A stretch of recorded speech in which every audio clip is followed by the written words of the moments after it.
Slick, a lot of people deserve credit for this 3-1 lead that the Lakers currently have. Who deserves the most credit?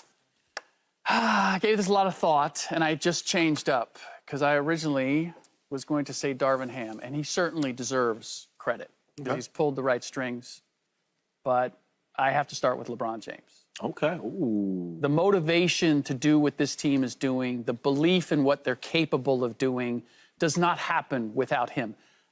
We can get into the shot selection when it comes to the threes, and he's certainly not the same player anymore.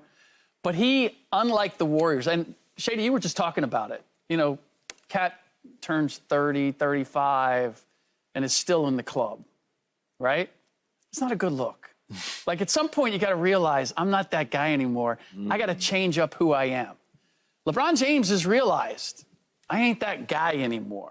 I have to trust my teammates. I have to put my confidence in Lonnie Walker. I have to put my confidence in Rui Hachimura. I have to put my confidence in Austin Reeves. And he has done that, and they have rewarded him because it's LeBron James saying, I believe in you. That's a very powerful thing. I just don't know that all of these ancillary players would be doing what they're doing without that. And it's in stark contrast to the Warriors, who are still the old dude in the club thinking they're all that, picking up chicks. And I'm like, no, dude, that's a bad look. You need to go home. I've been married.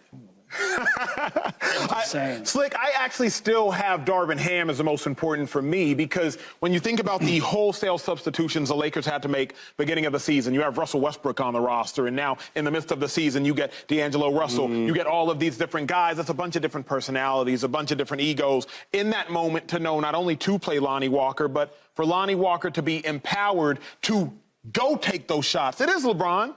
But it's also Darvin Ham, because Darvin Ham's the one who will pull Lonnie Walker in the event Lonnie Walker were to start missing. So for my money, I actually am saying that it's Darvin Ham who deserves the most credit. But Joy, where are you at? Yeah, I think Darvin Ham's done a tremendous job, and LeBron is my answer by default. But again, I do want to give a lot of credit to Anthony Davis because his size, first of all, Shady and we've all been talking about this throughout this particular series. It's been such a big factor. And even when he's not performing at the high level offensively, he's still a presence defensively. And really, him being on the court and being able to do what he did last night. And I think you were right about the minutes that actually ended up. You mentioned how many minutes that they played in the game before and how that might affect Anthony Davis's ability to have a back-to-back good offensive performance. And he did. He had 20 points in back-to-back games for the first time in the series, first time in the postseason. So I think he's just his size, what he's been doing defensively, the blocks, the rebounds, his presence there. He's been everything that they've needed him to be. He was a huge factor in them getting to the postseason, and he's been consistent and available. So I got to give him flowers. Yeah, and I love the Anthony Davis take. I mean, I just think that the size is such a difference for this series because the Warriors are so small. And he's affected the paint with offense and defense, although he only had like 4 points in the second half. But he affected the game. I'm going to go with Lonnie Walker. Seriously, though. If Lonnie Walker doesn't play in this game, which he hasn't been playing, it's 2-2. They lose that game, right? Played solid defense, had a great flop on that the screen, right, with Draymond Green. And then he gave, 15 points in the fourth quarter? That's like superstar closeout numbers. Giving you 15 points in the fourth quarter to seal the deal against the defending champs. Lonnie Walker, Pennsylvania boy, so am I. Gotta give him a lot of love. Are the Lakers playing good or are the Warriors playing bad? You asking me? Yes, sir. I'm gonna be honest. I think that it's the Warriors not executing, not playing well. The Lakers capitalizing off of the Warriors, turnovers, miscommunications, effort. I got to give it to them. I got to give it to the Warriors not really playing well. Joy, Lakers playing good, Warriors playing bad. I mean, I don't think that the Warriors are playing well, but I think that the Lakers are forcing the Warriors to not play well. I think that the Lakers' defense is disrupting what the Warriors are trying to do. They're making some really bad decisions. Even when we go back and look at the play where Jordan Poole had to take the final shot and missed it, that was really a breakdown of the play. Like, that wasn't the play that was designed. Right. There were mistakes made. They didn't hustle up the court. They didn't get to their spots. That's part of the reason why he had to take that shot and why he missed that shot, because he wasn't in the spot. He had to pull over. All of that was a complete breakdown. But I also think that the Lakers are being consistent. I think the size is a factor, and I think that the way that they're playing defense and they're executing their game plan defensively as well is playing a factor in why they're having so many issues. Slick, I know that this person I'm about to name is quite literally immune to being criticized because of his resume over the last 3 decades. Yeah. But is it fair to say that Steve Kerr is getting severely outcoached by Darvin Ham? Well, let me say my reason why, and then I'm very curious of your answer. I said before you joined the show earlier today that Steve Kerr is reacting, and oftentimes he's overreacting. Darvin Ham, alternatively, he's just acting. This is who we're playing: Austin Reeves, Vanderbilt, D'Lo, AD, LeBron James. Meanwhile, Steve Kerr is like, let's try some Gary Payton. Let's try some JaMychal Green. Yeah. Looney? Jordan Poole? Like, Steve Kerr is just sitting here throwing stuff at the wall trying to see what sticks. Meanwhile, Darvin Ham is just like steady Eddie. Darvin Ham's opening lineup: Pat Bev, Russell Westbrook, Lonnie Walker, LeBron, AD.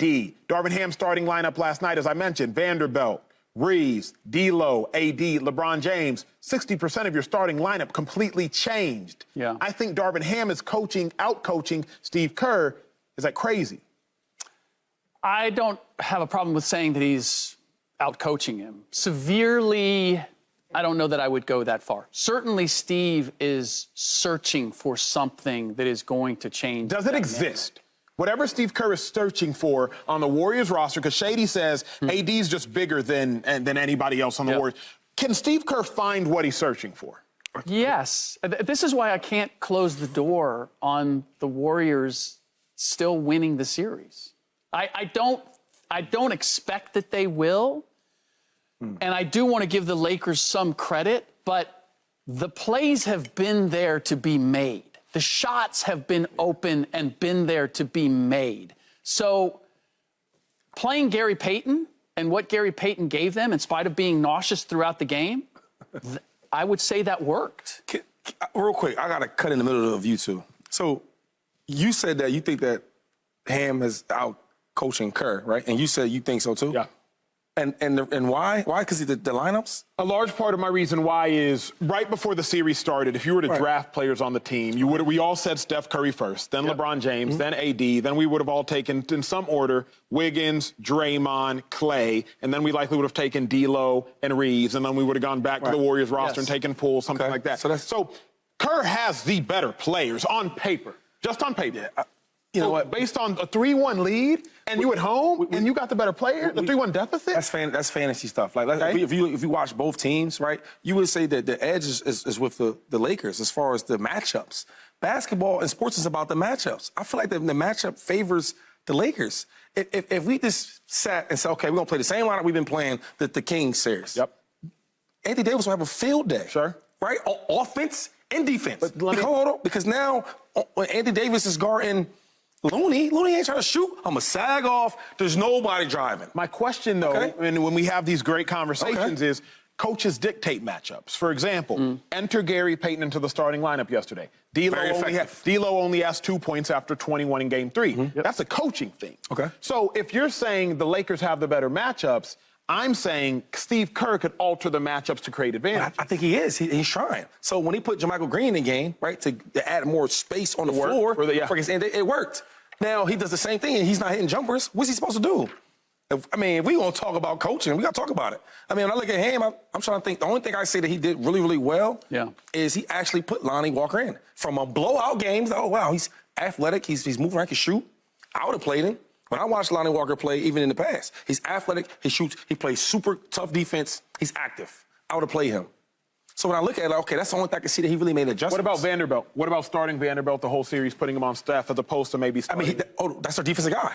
That's their defensive guy. Linky, tall, tough, active. That's why they traded for him. He's their defensive stopper. More so than the adjustments that Darvin has made in this series is the belief and the confidence that he has infused in everybody. Yeah, I give you that. So that even when they're not playing, they stay ready. That's where I think he's made the big difference. Subscribe here to get the latest from Speak, and go watch a few segments from our other shows on FS1.